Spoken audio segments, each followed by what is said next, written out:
comme vous pouvez le réaliser, j'ai changé de topic. Non, c'est pas le topic en français. Le sujet pour cette semaine. Et puis, on va simplement regarder ensemble la condition de l'homme face à Dieu. Et puis, simplement pour ceux qui, ça fait des années que vous avez été baptisés, ça va être un rappel. Un rappel vraiment.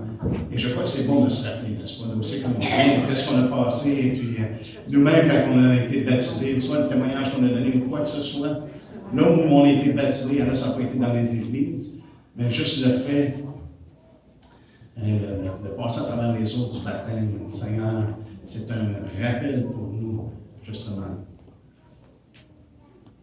Et pour ceux qui n'ont jamais été baptisés, qui n'ont jamais venus à la connaissance de Christ, je crois que c'est une bonne chose d'examiner la situation dans laquelle nous sommes aujourd'hui. La condition de l'homme à travers les siècles, la condition a toujours été la même. Mais encore plus aujourd'hui, c'est une condition qui est problématique. Donc, on voit les choses qui se passent alentour de nous, n'est-ce pas? On voit qu'il y a un état d'incertitude de toutes parts. On voit que le monde est troublé. Et on dirait qu'il y a de plus en plus de haine. De plus en plus le mal et la haine sont à la hausse. Les guerres se répandent un peu partout. On entend parler de guerre, de rumeurs de guerre un peu partout. Et on voit la violence, même à travers... on sait que la guerre, c'est violent, mais il y a des choses qui vont même au-delà de ça, qui sont faites en ce moment. Mais ça a été comme ça dans toutes les générations. Mais aujourd'hui, il y a une chose que je regarde autour. Il y a vraiment une confusion. Une confusion qui est manifeste de nos jours. Il y a une déchéance morale que l'on voit. Et puis là, si je méditais là-dessus, ça me fait penser à ce que le Seigneur a dit à Jonah. Jonah était très, très déçu que, malgré qu'il connaissait Dieu, qu'il savait que Dieu était miséricordieux, mais il ne voulait pas aller à Nénive, justement, prêcher aux gens de Nénive, parce qu'il savait que si les gens se détournent, Dieu allait les pardonner. Imaginez-vous, aujourd'hui, on veut que les gens soient convaincus, se tournent vers Jésus pour qu'ils soient pardonnés, mais Jonah, le prophète, il savait que Dieu était tellement miséricordieux que même qu'il allait pardonner ces gens-là, qu'à ses yeux, ils ne devraient pas être pardonnés, mais plutôt être condamnés. Et Dieu fait lever un raisin qui en une journée, qui est élevé, une nuit, il est tombé. Et puis, il lui montre de quoi... je crois une leçon qui est très intéressante. Il dit, toi, tu te préoccupes pour ce raisin-là, mais il dit, moi, il y a 120 000 personnes qui ne savent même pas distinguer leur droite de leur gauche. Hein? C'est vraiment une confusion à ce point-là. Mais pensez-y bien dans notre génération à quel point on est rendu confus. Que nous avons la misère à distinguer entre un homme et une femme. Nous autres, on ne savait pas distinguer entre leur droite et leur gauche. Aujourd'hui, on ne peut pas distinguer entre un homme et une femme. C'est la confusion, frères et sœurs, qui est manifeste parmi les hommes. On pousse une narrative aujourd'hui qui est vraiment perverse et corrompue. On endoctrine les gens, la pensée des gens dans une idéologie de dérèglement qui est sans raisonnement. Les gens ne réfléchissent pas vraiment à ce qu'ils sont en train de se faire remarquer dans les choses dans lesquelles ils sont endoctrinés. Parce que lorsque tu suis ces raisonnements-là à fond, c'est vraiment problématique.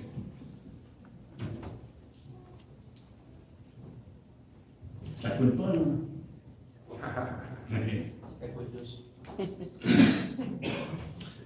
On voit également que la justice est corrompue, n'est-ce pas? Ça, c'est la réalité présente en ce moment. Jésus nous a dit que l'unité va s'accroître. Il va y avoir de plus en plus d'iniquité. Et qu'est-ce qui va se passer? C'est que l'amour du plus grand nombre va se refroidir, n'est-ce pas? Et on voit ces choses-là qui sont en train de se passer, qui se passent à une vitesse démesurée. Mais je disais ce matin dans Corinthiens, dans 2 Corinthiens 6, lorsque Paul dit aux Corinthiens, il dit, quel rapport y a-t-il entre la justice et l'iniquité? Voyez-vous, le contraire de la justice, ce n'est pas nécessairement l'injustice, ça comprend l'injustice.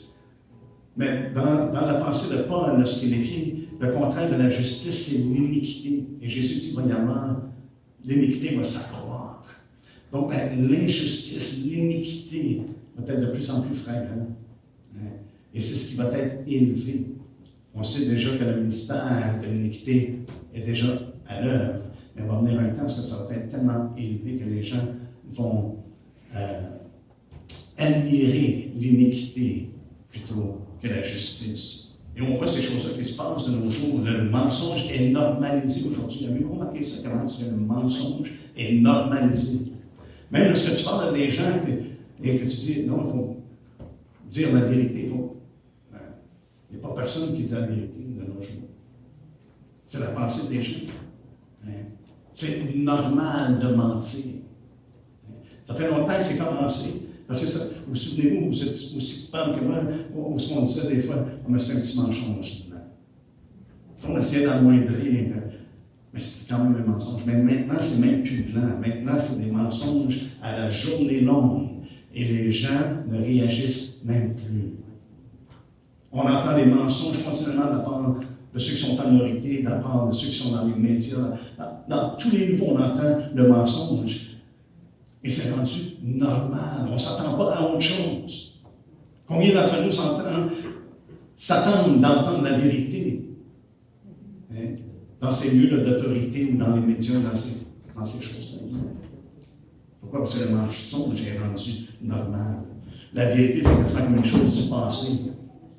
On a rendu la vérité comme étant quelque chose de subjectif, au lieu d'être objectif. Quelque chose qui est relatif, au lieu d'être absolu. Fait que chacun peut croire ce qu'il veut croire. Et ça, c'est maintenant rendu le standard. C'est maintenant rendu la réalité présente. C'est un mensonge, mais c'est la réalité présente dans laquelle nous sommes. L'intégrité manque. Et souvent, le bien est souvent dénigré et même moqué. Le problème, c'est que notre standard de mesure est faussé. Maintenant, savez-vous, la mesure par laquelle les gens vivent, c'est une mesure qui est personnalisée. C'est une mesure qui est personnalisée. Ce qui est bon pour toi, c'est bon pour toi. Ce qui est bon pour moi, c'est bon pour moi. C'est personnalisé. Et ce qui arrive, c'est qu'on se compare. À ce moment-là, ça nous donne la possibilité de se comparer. Mais je ne suis pas aussi pire que cette personne-là, ou ces personnes-là, ou ce groupe-là, ou ce mouvement-là, ou quoi ça. Je ne suis pas aussi pire. Vu que le standard est personnalisé, on ne se sent pas trop pire. Même on peut dire, mais je vis une bonne vie, je fais des bonnes œuvres, j'ai des bonnes valeurs, quoi que ce soit. Mais c'est là le problème. C'est que notre standard de mesure est faussé. On n'en garde pas à bonne place. Les hommes n'en gardent pas à bonne place, ils en gardent, ils se comparent les uns les autres. La véritable mesure, c'est la mesure de Dieu. Amen. Et c'est là que le problème entre. C'est là que la condition de l'homme face à Dieu est problématique.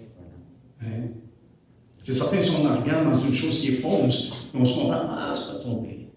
Mais là, si on regarde à Dieu, et on entend le verdict de Dieu, selon sa mesure. Quelle est la mesure de Dieu? Dans les termes les plus simples ce matin, la mesure de Dieu, ça nous dit quoi? C'est l'obéissance. Amen. Ça, c'est la mesure de Dieu. Ben, c'est pas de dire, je fais, on va faire ça. Dieu veut que je fasse ça. Non, Dieu veut, c'est l'obéissance. Et ça, c'est du point de départ, frères et sœurs.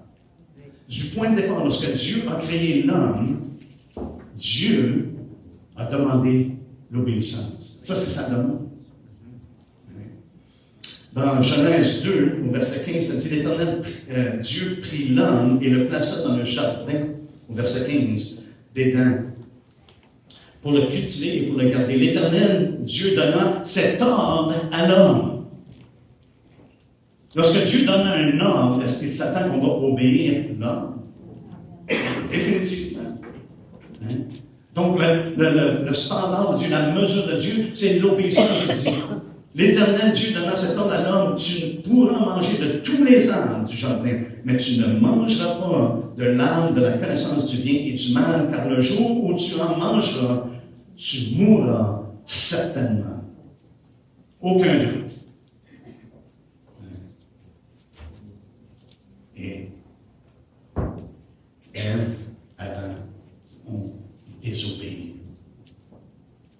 manquer vraiment à la mesure de Dieu. Tout ce que Dieu dit, tu vas avoir de tout ce qu'il y a.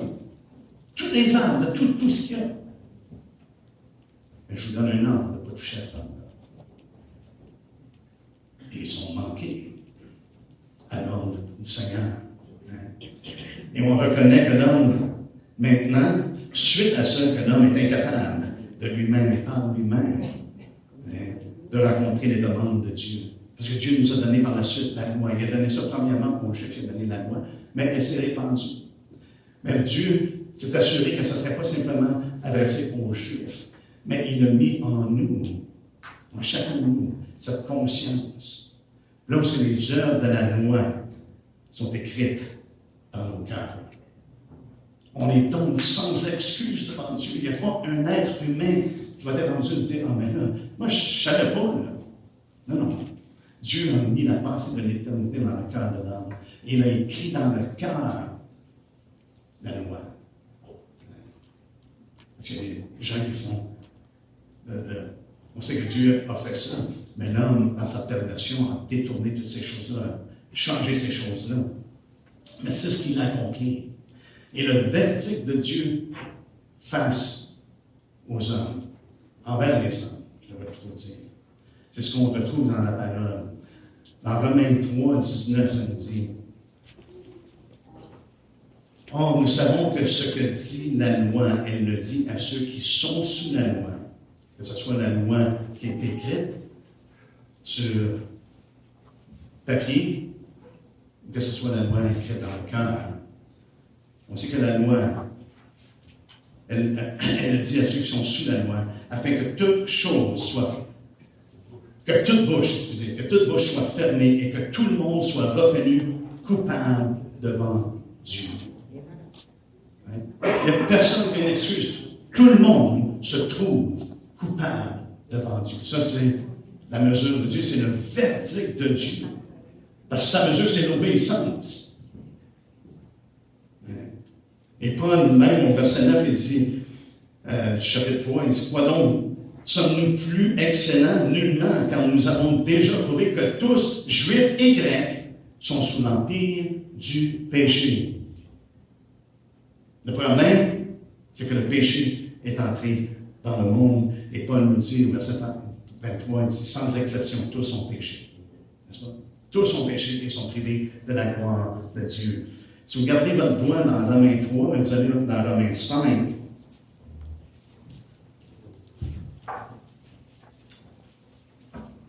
au verset 12, ça dit, c'est pourquoi, comme par un seul homme le péché est entré dans le monde, et par le péché la mort, et qu'ainsi la mort s'est étendue sur tous les hommes, parce que tous ont péché. La mort est un témoignage que le péché est entré. Est un témoignage que nous sommes désobéissants à Dieu en tant qu'être humain. Notre tendance, c'est d'aller à l'encontre de ce que Dieu dit.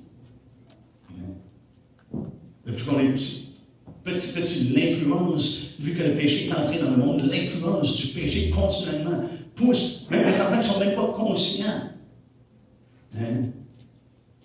Tu n'as pas besoin de renseigner, de mentir, ou de cacher des choses, cacher la vérité. Rien de ça. L'influence qui est dans le monde pousse, c'est comme un courant d'eau qui pousse les gens dans une direction. Et c'est la direction du péché, et ce courant d'eau-là mène à une place seulement, c'est la mort. Alléluia. C'est ce que la parole de Dieu nous fait part. Hein?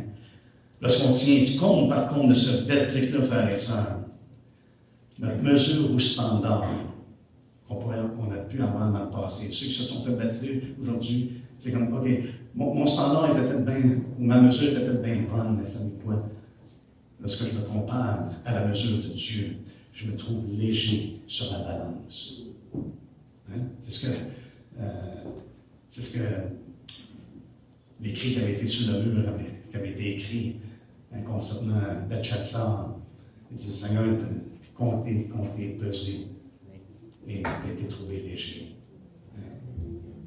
Il y a un manque. L'homme en lui-même et par lui-même manque devant Dieu. Mais gloire soit rendue à Dieu. Pour ça, aujourd'hui, c'est un temps de réjouissance. Gloire soit rendue à Dieu. Pourquoi? Parce que Dieu a une solution. Une solution qu'il avait même planifiée avant même de créer ce monde. Parce qu'il avait déjà déterminé, il avait déjà prédestiné que Christ serait l'agneau qui ôterait les péchés du monde. Alléluia. Il a créé le monde en vue de la rédemption qu'il allait donner. Il savait très bien ce qui allait se passer, mais il avait déjà prévu la rédemption. La solution de Dieu, frères et sœurs, c'est l'évangile de Dieu qui a été promis. L'évangile qui a été promis de la part de Dieu. Dans Romains 1, Romains, c'est un merveilleux livre de voir le plan de Dieu se dérouler. Dans Romains 1, ça nous dit, verset 1, on commence au verset 2. Ça dit évangile. La fin du verset 1, ça dit que Paul avait été mis à part pour annoncer l'évangile de Dieu. Évangile qui avait été promis auparavant de la part de Dieu par ses prophètes dans les Saintes Écritures. Il concerne son Fils, né de la postérité de David, selon la chair, déclaré Fils de Dieu avec puissance, selon l'Esprit de sainteté, par sa résurrection d'entre les morts. Jésus-Christ, notre Seigneur. Par lui, nous avons reçu la grâce et l'apostolat pour emmener en son nom à l'obéissance de la foi. Dieu a pourvu que ceux qui ont la foi, ceux qui mettent leur foi en Jésus-Christ, sont emmenés à l'obéissance. Non par nos œuvres, non par nos mérites, non par nous-mêmes, mais simplement de mettre notre foi en Jésus-Christ. Dans tous les pays, ça nous concerne. C'est non seulement pour les Juifs, c'est pour les pays. Ça concerne le monde entier. Dans Galates 3, 22, vous n'avez pas besoin de tourner, il faut juste lire l'Écriture, ça dit, mais l'Écriture a tout renfermé sous le péché. On l'a déjà vu, tout est renfermé sous le péché. Afin que ce qui avait été promis fût donné par la foi en Jésus-Christ à ceux qui croient. C'est donné à qui? C'est donné à ceux qui croient. C'est par la foi en Jésus-Christ. Paul continue dans Romains 1. Il dit qu'il n'y a pas honte de l'Évangile, au verset 16. Je n'ai pas honte de l'Évangile, c'est la puissance de Dieu pour le salut de quiconque croit. Savez-vous quoi? La puissance de Dieu n'a pas changé à travers les années, même si les situations aujourd'hui, même si le monde alentour de nous, c'est à l'envers. Même si les gens sont de plus en plus durs, la puissance de Dieu n'a pas changé. L'Évangile de Christ n'a pas changé. Et il sauve encore aujourd'hui. Et on en a témoigné ce matin.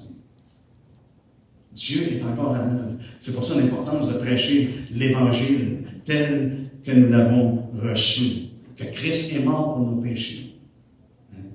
Qu'il a été enseveli. Il est mort pour nos péchés selon les Écritures. Il a été enseveli et il est ressuscité le troisième jour selon les Écritures. Ça, c'est l'Évangile que nous prêchons. Et c'est l'Évangile, frères et sœurs, pour ceux, ça fait des années qu'on est dans le Seigneur, qu'on a besoin de se rappeler. C'est ce qui nous a emmenés à lui. C'est ce qui nous a convaincus par l'Esprit que, oh, j'ai besoin de Dieu. J'ai besoin du sacrifice que Christ a accompli. Alléluia. C'est pour qu'on croit. Et regardez ce qu'on continue à lire, si on continue à lire. C'est la puissance de Dieu pour le salut de quiconque croit, du juif premièrement, puis du grec. Parce qu'en lui est révélée la justice de Dieu par la foi et pour la foi, selon qu'il est écrit, le juste vivra par la foi. Et voici la mesure de Dieu. Le juste vivra par la foi. Pourquoi? Parce qu'on est emmené à l'obéissance de la foi. On vit maintenant par la foi. Et la foi, ça ne nous amène pas à désobéir. La foi nous amène à suivre Christ, à recevoir ses enseignements, à recevoir ce qu'il a prescrit et de marcher à sa suite. Et j'ai remarqué une chose dans ma propre vie personnellement, lorsque je marche à la suite de Christ, ça ne m'amène pas à pécher. Il m'amène sur le chemin de la justice. Il m'amène à lui obéir. Dieu a manifesté sa justice. Et Romains 3 nous fait part de cette justice. Dans Romains 3,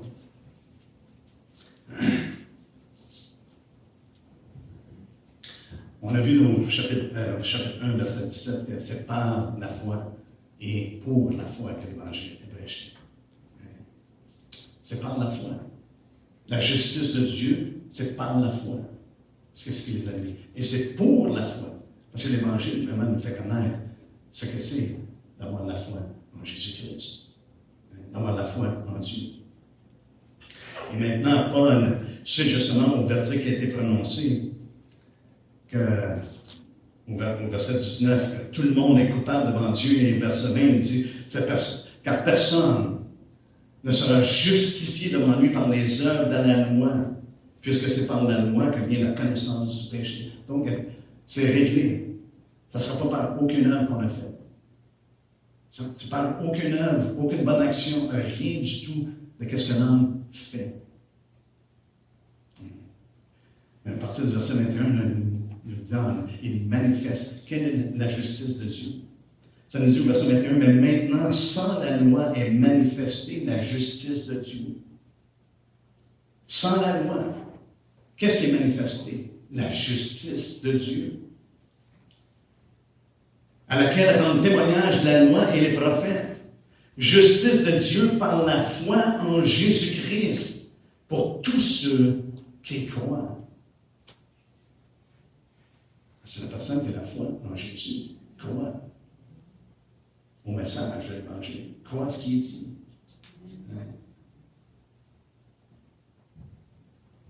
On reconnaît que ce n'est pas notre justice, mais c'est la justice de Dieu pour tous ceux qui croient.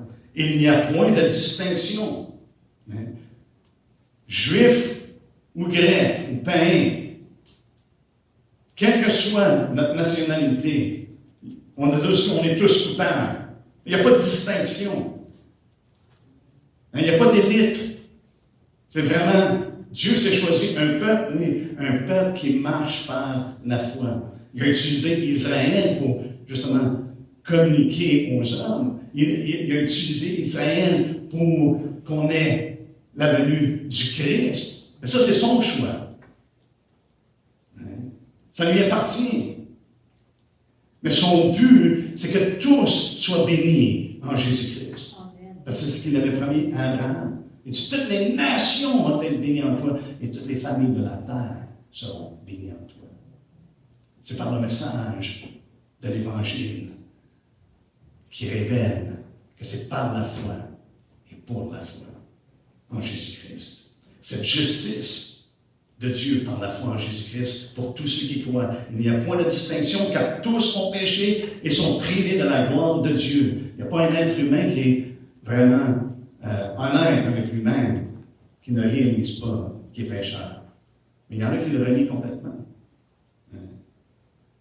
Pourquoi? Parce que leur mesure, c'est eux-mêmes. Leur mesure est personnalisée. Donc, je n'ai pas de péché. Mais lorsqu'on s'attarde à la mesure de Dieu, là, par contre, on réalise que tous ont péché et sont privés de la gloire de Dieu. Et ils sont gratuitement justifiés. Alléluia. Même quelle bonne nouvelle. Ils sont gratuitement justifiés par sa grâce, par le moyen de la rédemption qui est en Jésus-Christ. Frères et sœurs, parce que c'est gratuit, parce que nous sommes gratuitement, ça nous dit ici, justifiés. C'est pas que ça n'a pas coûté. Il y a eu un énorme prix. Ça nous dit ici, par le moyen de la rédemption, il y a eu un rachat, il y a eu un prix qui a été payé pour vous et moi. Par le moyen de la rédemption qui est en Jésus-Christ, c'est lui que Dieu a destiné à être par son sang pour ceux qui croiraient, victimes propitiatoires, afin de montrer sa justice, parce qu'il avait laissé impunis les péchés commis auparavant au temps de sa patience. Moi, c'est tellement un passage qui est merveilleux de voir la grâce de Dieu. C'est gratuit. C'est gratuit. Dieu nous a justifiés gratuitement. Wow! Pour ce qui nous concerne. Pourquoi? Parce qu'il n'y avait pas un prix qu'on pouvait payer de nous-mêmes. On aurait pu avoir toutes les richesses de ce monde, puis ça n'aurait jamais racheté notre âme. Fait que pour nous, c'est gratuit. Mais il y a eu un coût, et c'est le coût que Dieu a payé. Qu'il a payé en son Fils Jésus-Christ. Frères et sœurs, on a besoin de se rappeler le prix qui a été payé pour nous. Le sang de son Fils a été versé. C'est le prix qu'il a payé. Il a donné sa vie pour vous et moi. Il a donné sa vie pour tous ceux qui sont présents ici. Une personne n'a pas besoin d'attendre, de dire, oh, non, mais je suis un peu mieux. Là. Et c'est là, souvent, que l'ennemi vient aveugler les gens, vient vraiment tordre les choses. Ah, mais là, t'es trop pire. Améliore-toi avant, là, puis, après ça, peut-être tu pourrais considérer que ce que Christ a accompli est bon pour toi. C'est justement le contraire. C'est l'opposé. C'est de reconnaître que je ne peux absolument rien faire. Il n'y a rien que je peux donner. Tout ce que j'ai, c'est comme des vêtements souillés. Il n'y a rien que je puisse faire de moi-même. Mais le prix a été payé. Le rachat a été accompli en Jésus-Christ. C'est par son sang. Pour qui? Pour ceux qui croiraient. Tout ce que Dieu demande, c'est que votre foi soit en Jésus-Christ. C'est toujours la même demande. C'est la demande de l'obéissance. Mais c'est l'obéissance de la foi. L'obéissance de la foi. Parce que Dieu avait laissé dans le passé les péchés impunis. Au verset 26, ça nous dit, il montre ainsi sa justice dans le temps présent, de manière à être juste, tout en justifiant celui qui a la foi en Jésus. Pourquoi? Parce que Dieu il est juste. Le péché mène à la mort. Et Dieu est juste. Son Fils est mort. Le péché a été jugé comme il doit être jugé. La différence, c'est est-ce qu'une personne va dépendre d'eux-mêmes pour payer la dette ou va dépendre de Jésus-Christ? Parce que la dette, lui, il l'a payée. Il était le seul qui était en mesure de la payer. Amen. Et ça nous dit, non seulement qu'il était juste parce que la dette, le péché a été, on pourrait dire, dealé avec, le mot français ne vient pas, là, mais était... marchandé. Comment? Marchandé. Marchandé. Marchandé? Oui, marchandé. Il y a marchandé aussi. Ah, marchandé. Ah, ok, excusez. J'entendais le mot bien. Ok, oui. Et Christ en a payé le prix. Il a justifié, et il justifie tous ceux qui ont la foi en Jésus. Et Paul nous dit, où est donc le sujet de se glorifier? Vous et moi qui sommes ici, qui connaissons Jésus-Christ, on n'a aucun sujet de se glorifier. Pourquoi? Parce qu'on n'était pas différents des autres. Paul l'a dit dans Éphésiens, n'est-ce pas? Il dit, on était tous morts. Tous morts dans le péché. Le péché en nous séparait de Dieu. C'est ce que Paul fait référence. Nous étions séparés de Dieu et il n'y a rien qu'on pouvait faire pour être réconciliés par nous-mêmes. Mais ici, il nous dit, où est le sujet de se glorifier? Il est exclu. Il n'y a aucun sujet de se glorifier. Par quelle loi? Par la loi des œuvres? Non. Mais par la loi de la foi. C'est comme Dieu établit une autre règle. Une règle qu'on voit à travers les Écritures continuellement. On sait qu'Enoch avait la foi, il a été enlevé, n'est-ce pas? On sait que Noé avait la foi, il était un homme juste. Et le juste vivra par la foi, à travers tous les anges. Ça a toujours été comme ça. C'est une loi, c'est la loi de la foi. Car nous pensons que l'homme est justifié par la foi sans les œuvres de la loi. Ou bien Dieu est-il seulement le Dieu des Juifs? Est-ce qu'il est seulement le Dieu de ceux qui ont la loi, qui ont reçu la loi écrite de la part de Dieu? Il dit non. Ne l'est-il pas aussi des païens? Oui. Il l'est aussi des païens, puisqu'il y a un seul Dieu qui justifiera par la foi les circoncis et par la foi les incirconcis. La solution est la même pour tous, qu'on soit juif ou non juif. Pour tous les hommes, la justice est imputée par la foi. Nous sommes récipients de cette justice-là, simplement par la foi. Et j'aimerais terminer ce matin. Que Dieu a rendu témoignage. Et il rend toujours témoignage à travers les anges. Et ça nous dit que dans les derniers temps, il a rendu témoignage à travers son Fils. Il nous a parlé à travers son Fils, par son Fils. Mais le témoignage qu'il rend, frères et sœurs, concernant Jésus-Christ et la mort qu'il a subie pour nous, c'est le plus merveilleux des messages, le plus merveilleux des témoignages. C'est qu'en lui, nous avons la vie éternelle. Amen. En lui, nous avons la vie éternelle. Enfin, je vais terminer avec ça. Dans 1 Jean 5, au verset 9, ça dit, si nous recevons le témoignage des hommes, le témoignage de Dieu est plus grand. Quel bon rappel. Il est toujours mieux d'écouter Dieu. Hein? Ce qu'il dit, c'est toujours mieux. C'est toujours plus grand. Car le témoignage de Dieu consiste en ce qu'il a rendu témoignage à son Fils. Celui qui croit au Fils de Dieu a ce témoignage en lui-même. Celui qui ne croit pas, Dieu le fait menteur, puisqu'il ne croit pas au témoignage que Dieu a rendu à son Fils. Voyez-vous, celui qui croit au Fils a ce témoignage. Il a reçu le témoignage. Et l'Esprit de Dieu témoigne avec notre esprit que nous sommes enfants de Dieu. Si ce témoignage-là n'est pas présent, frères et sœurs, c'est questionnable. C'est une personne vraiment, même celui qui ne croit pas le fait menteur, puisqu'il ne croit pas au témoignage que Dieu a rendu à son Fils. Et ce témoignage, c'est que Dieu nous a donné la vie éternelle. Et que cette vie est dans son Fils. Celui qui a le Fils a la vie, celui qui n'a pas le Fils de Dieu n'a pas la vie.